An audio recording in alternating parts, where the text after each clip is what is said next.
Hello guys and gals, and welcome to another episode of Unique Items. Today we're going to be taking a look at a Paladin sword, but I wanted to read off the stats on the Barbarian first because we do have one-handed and two-handed damage. This is the Cloudcrack Gothic sword. Insert jokes about cracks. 42 to 120 one-handed damage, 117 to 180 two-handed damage. Dexterity is 20 requirement, 113 strength requirement, and level 45. This is an exceptional level sword, so it is kind of pointed at a mid-tier kind of a character, beginning of nightmare difficulty, basically. We have a 6% chance to cast level 7 Fist of the Heavens on striking, and this is actually something that I have played around with, kind of like as an idea, potentially for a paladin who kind of just like spawns Fist of the Heavens wherever he goes.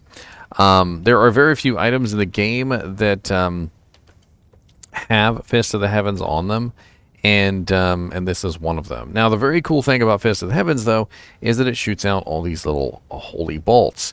And it's not really the lightning damage so much that you're looking at with this as the holy bolt damage that comes out of it.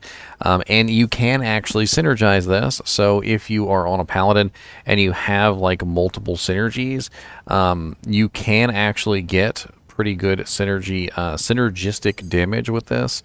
In fact, let's take this over to a paladin real quick and we'll take a look at it on the paladin so we can get a better idea of what kind of synergy bonuses we're looking at. Doesn't really matter which paladin. Let's go to Hydra. And when you take a look at the skills in the combat skill tree and you hold your mouse over Fist of the Heavens, you'll see that Holy Bolt receives gives a 15% Holy Bolt damage per level for every single point that you have in Holy Bolt. So you can have 20, obviously. So 20 times 15, and that gives us our total percentage. So 20 times 15 is a total of 300% bonus damage to our holy bolts. So if we were using this on a paladin, which is the character that this is pointed at, there's no reason to really look at this on a lot of other characters because this is really the character that it was made for. We are looking at level 7 Fist of the Heavens, which is a total holy bolt damage of 76 to 86. And then we would multiply that, obviously. So we would go 76 plus 50%, which is going to give us, plus 300%, which is going to give us 304 damage on the bottom end. And then we are going to get 86 plus 300%. Is 344. So basically about 300 to 344 damage per Fist of the Heavens that comes down. It's going to shoot out a holy bolt for every single target nearby, which means that if you have like 20 targets, it's going to shoot 20 holy bolts, and you're going to get a pretty good amount of damage on a paladin using this. So I don't really see any reason why you would use this and not build the holy bolts. You don't have to build Fist of the Heavens, by the way, because the Fist of the Heavens is decided by the weapon. You only have to build 20 points into Holy Bolt, basically, to make this work. I actually had a build kind of like in my mind with this. Basically, it revolves around using the Principal Armor, the Thunder God's Vigor Belt, which also has Fist of the Heavens proc, the Cloudcrack Sword, along with some other items that would give more Holy Bolts, like Laying of Hands. And basically, you would just be shooting off Fist of the Heavens and Holy Bolts everywhere you go, zealing up a storm and just having fun with it. I don't know whether it would actually work or not. I haven't tested it yet. It may be something that I'll do in the future. We also have +2 defensive auras and then +2 offensive auras. Kind of an odd one there. Not really sure why they put +2 defensive and +2 offensive when they could have just put +2 paladin. But instead they decided to do one of each, and it's not variable, so it doesn't vary at all. We also have a 200% enhanced damage, which does vary by 50%, so it's 150 to 200%. And then we have a pretty decent amount of extra lightning damage on here of 1 to 240. And I think that kind of is telling to what they intended the Fist of the Heavens damage to be, was for the lightning. Not for the holy bolts, but for the lightning. And you can increase the lightning damage on the level 7 Fist of the Heavens, but I don't really feel like it's worth it. To do that, you would increase Holy Shock. So that would be your best bet there. We also have plus 10% maximum lightning resistance, which is certainly very nice, and basically just gives you a nice little bump to your maximum resistance when you put the sword on. And unfortunately, when I take my shield off, I lose all my resistances. And this is something that you kind of have to really think about when it comes to this particular sword, is that you are in a position where you're losing your shield. This is a two-handed weapon that is pointed at a class that uses the shield above all else. And then almost as like a slap in the face, they also give you 30 defense. Hey, you know, a shield gives you a hell of a lot more than 30 defense. Like, a lot of the times when I see these items that are pointed at characters that don't normally use, you know, two-handed weapons, I notice that they give things like a bonus defense percentage, or they give a massive amount of defense, or they give, like, something to make up for the fact that they're stripping you of your defensive capability. And 30 defense is not a lot. It's practically nothing. It also has attacker takes lightning damage of 15, which goes along with the theme of the lightning. I mean, we've got the Fist of the Heavens, which is lightning. We've got the lightning damage. We've got the maximum lightning resistance. We've got the maximum, or the attacker takes lightning damage of 15.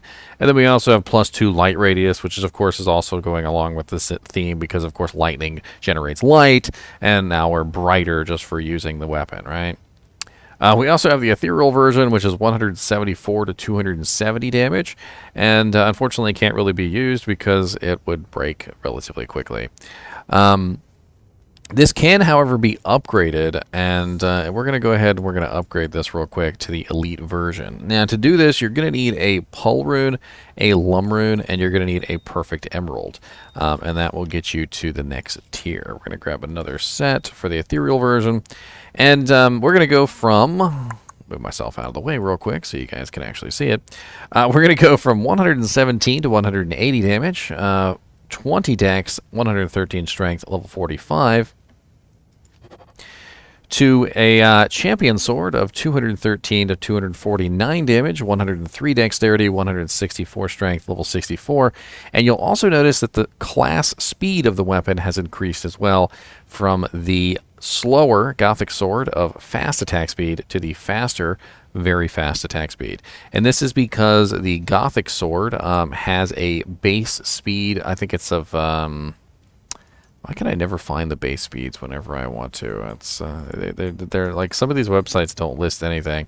But the champion sword is -10, and I believe that the Gothic sword is a 0, which basically means that this sword has become -10 faster than it otherwise would be. And this is important because if you're trying to get that Fist of the Heavens to proc, you're going to need it to be faster. The ethereal version can also be upgraded, and that is 174 to 270 damage, 10 dexterity, 103 strength, level 45,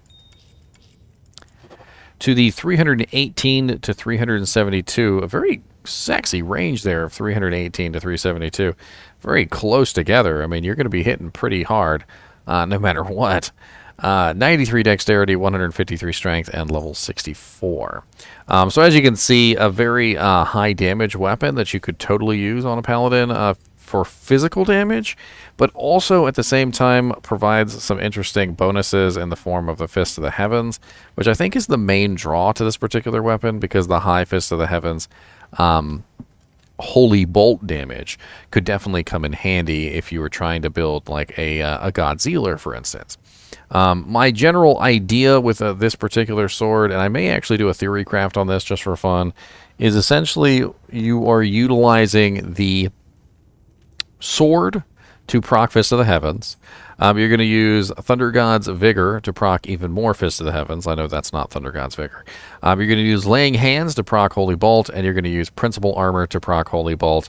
And using these 4 items in combination, you should have Holy Bolts just coming out of everybody's butthole, and hopefully it will work out for the best. Now, the big downside to using this weapon, obviously, is you losing your shield, which means you are also losing your block chance, your massive amount of defense from Holy Shield, and you're going to have to come up with other ways to counter that. It's an odd one, that's for sure. Let's go ahead and take a look at Silo's pen real quick, and let's see where we could potentially find this item if we wanted to get our hands on it. We just took a look at Doombringer last episode, Cloudcrack. We'll do about 150% magic font. Seems about right for the level of the sword. Take a look at bosses first. So it looks like Diablo and Nightmare is our best bet there at 1 on 805, and Mephisto's not far behind at 1 on 815. And Hell and Dariel is 1 in 889. She's not exactly the best option.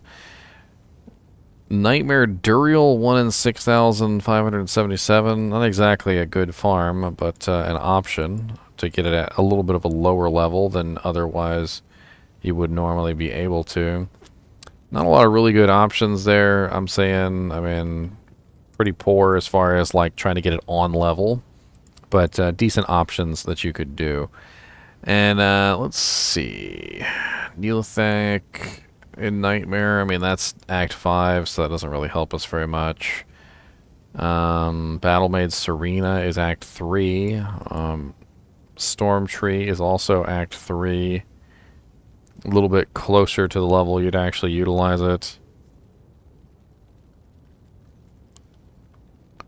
Pindleskin in Nightmare.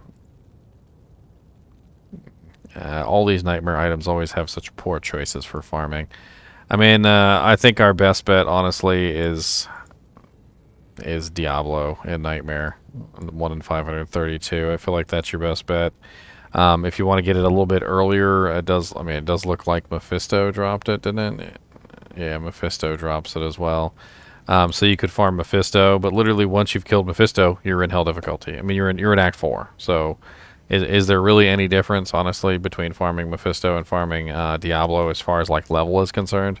Usually they're about the same, and honestly, the stupid little dolls make farming Mephisto kind of a pain in the butt unless you've got teleport. I don't know. Oops, wrong one. Anyway, as always, I do appreciate you guys and gals watching my videos, and let's take a look at the sword real quick just for fun and see what it looks like, shall we?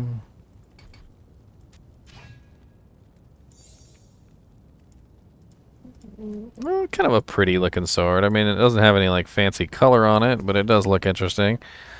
What does it look like on the character screen? Can't really see it because of the angle. I've never figured out why they don't let you turn your character. Just why? Why not? Why not let me turn my character around and look at him in all its glory? Is his butt cheeks hanging out or something? Anyway, as always, thanks for watching, and don't let your butt cheeks hang out.